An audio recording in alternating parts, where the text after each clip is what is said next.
અચ્છા, હવે જે દશામાનું જે વ્રત છે ને એમાં 5 વર્ષ સુધી પૂજા કરવાની. તો માટીની સાંડળી બનાવવી હોય ને તો નદીમાં અથવા તો સમુદ્રમાં પધરાવવાની, અને 5 વર્ષ પછી પૂરા થાય એટલે પછી ચાંદીની, સોનાની કે પંચધાતુની સાંડળી બનાવવાની, અને એ છે એ બ્રાહ્મણને દાન આપવાની. વિચાર કરજો, બોલો, જે ગારાની સાંડળી છે એનું જો દાન બ્રાહ્મણને કરવાનું હોય તો બ્રાહ્મણના ઘરે ઢગલો થાય ગારાનો. એટલે આ લોકો વ્યવસ્થા એવી કરી કે એ સાંડળીને છે એ દરિયામાં નાખે કે નદીએ પધરાવવાની, અને ધાતુની કે સોનાની કે ચાંદીની હોય અને તો એ બ્રાહ્મણને દાન આપી દેવાની અને વસ્ત્ર દાન કરવાની. અને દાખલા તરીકે ભારતમાં બધી સ્ત્રીઓ જો આ વ્રત કરતી હોય તો બ્રાહ્મણોને તો કેટલું બધું દાન મળે, વિચાર કરજો. તો કૃષ્ણાબેન, તમારું શું કહેવાનું છે દશામાના વ્રત બાબતે? કૃષ્ણાબેન, તમે વાત કરો. હા, આમ જોઈએ ને તો દશામાં તો ઉભા કરેલા વ્રત છે. ખરેખર તો દશા પોતાની સુધરે એટલા માટે બહેનો આ વ્રત કરતા હોય છે. પણ જે બહેનો કરે છે દશાનો વ્રત, એ લોકોને કોઈની દશા હજુ સુધી સુધરી હોય એવું ક્યાંય દેખાણું નથી. કોઈની પણ દશા નથી સુધરી. અને આ છે કોઈ વ્રત છે, દશામાનું હોય કે શીતળામાનું હોય, કે એમાં દરેક વ્રતની અંદર બ્રાહ્મણોને ફાયદો થાય એ વાત એ લોકોએ બધા અંદર કાર્યક્રમો કર્યા હોય કે ભાઈ આ રીતના જ તમારે બ્રાહ્મણોને પૈસા મળે દરેક વ્રતની અંદર. એવા એક ષડયંત્ર જ છે, પહેલેથી ષડયંત્ર છે કે એ લોકો કાયમી રળતા જ રહે. અને આ લોકોને દશામાનું વ્રત કરે તો દશામાં જો બંધ થઈ જાય તો એ લોકોનો ધંધો બંધ થઈ જાય. કારણ કે દરેક વ્રતની અંદર ખર્ચો એટલો બધો થતો હોય છે કે એ ખર્ચો બિનજરૂરી તો છે જ, પણ બ્રાહ્મણોના ધરાવવા માટેનો જ છે. જો બ્રાહ્મણોને બોલાવ્યા વગર વ્રત કરે તો એ વ્રત આગળ ચાલે જ નહીં. અને બ્રાહ્મણો એટલું બધું પુષ્ટિ કરે નહીં કોઈ તહેવારનું, એવું હું માનું છું. તો સારું, કૃષ્ણાબેને વાત કરી. કૃષ્ણાબેન, તમારી ઉંમર કેટલી હશે અંદાજે?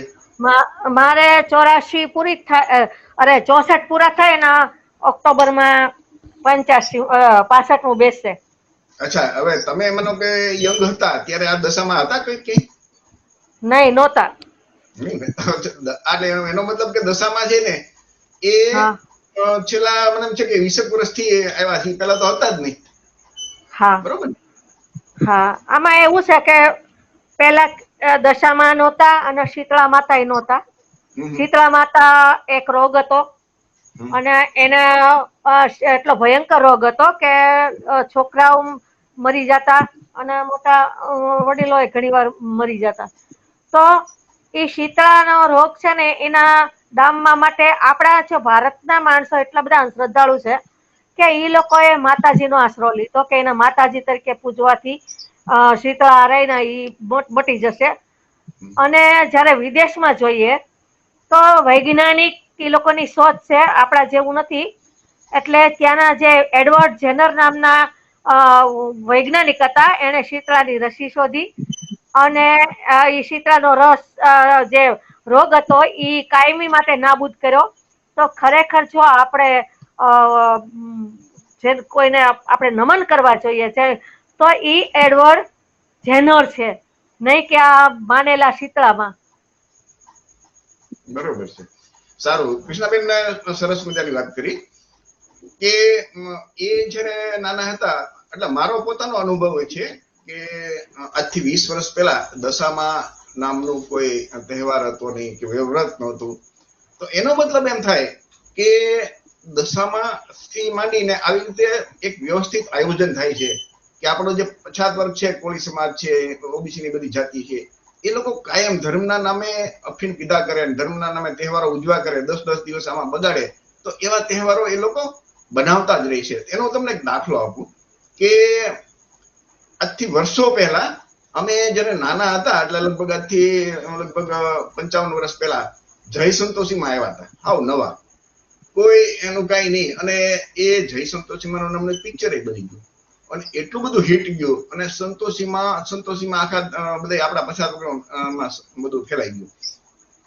દર શુક્રવારે બહેનો એ સંતોષીમાં ઉજવે અને ગોળ ને દાળિયા ને એવું એની પ્રસાદી. અમે નાના હતા ને તો મને યાદ છે કે આપણા સમાજમાં બહેનો વધારે ભણેલા ન હોય અથવા તો ભણેલા ન હોય, પણ એનું વ્રત ઉજવું હોય તો અમે 5મી 6ઠી કે 7માં ભણતા તો એ બહેનો એમ કે ભાઈ તું વાર્તામાં એમ અમને વાંચી દે, એટલે અમે લોકો કઈ ખબર ન હોય પણ જે ચોપડી લખ્યું હોય વાંચી દઈએ એટલે એ લોકો હાલે.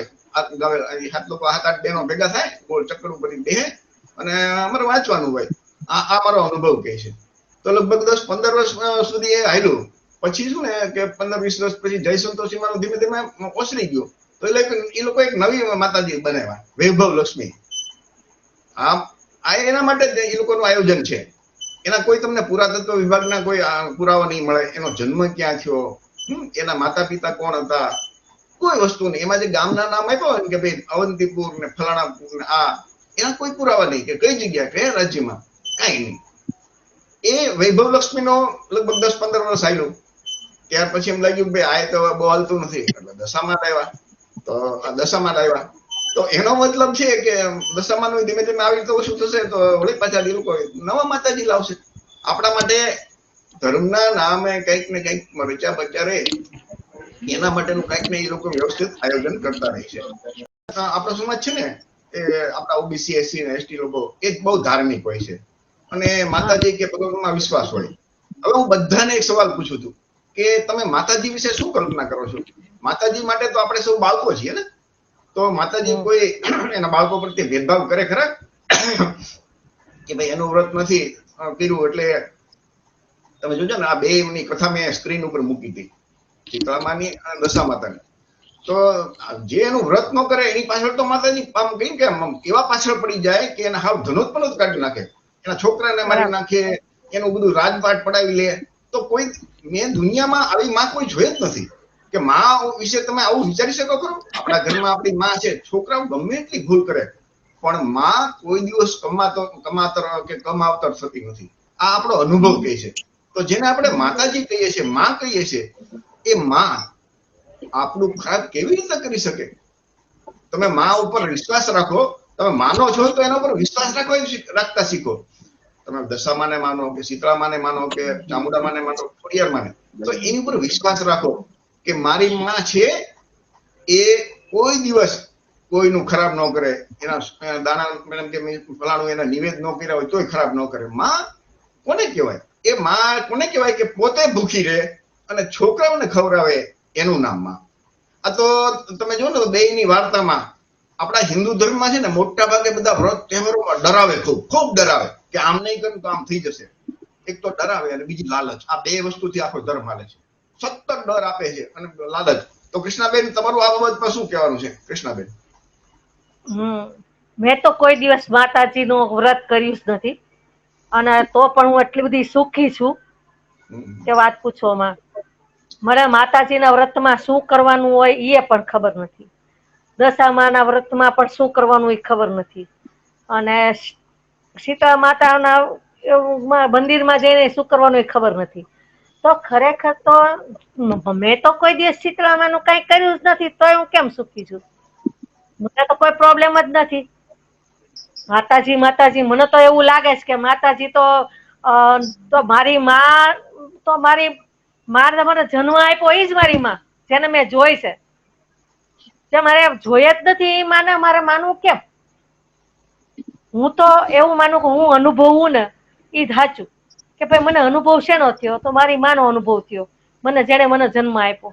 એના સિવાય કોઈ માતાજી કે મેં જોયા જ નથી. એ માતાના કલ્પનામાં હું માનીને પછી એના પાછળ હું બધું કરું તો એ ક્યારનું? મને તો એ સમજાતું જ નથી કે આ લોકોને માતાજી દેખાતા પણ નથી, કે માતાજીનો કોઈ અનુભવ પણ નહીં થતો હોય, માત્ર એકલો વિશ્વાસ રાખીને ક્યાં સુધી જીવન જીવવાનું? મને તો એ બધું પાખંડ સિવાય બીજું કઈ દેખાતું નથી. સરસ કૃષ્ણાબેન. તો કૃષ્ણાબેન નું કહેવાનું છે કે ભાઈ એમ તો 63-64 વર્ષની ઉંમર છે, તો આટલો એનો અનુભવ કેસ કે જીવનનો કે ભાઈ એ નથી કર્યું તો એને કોઈ નુકસાન નથી થતું.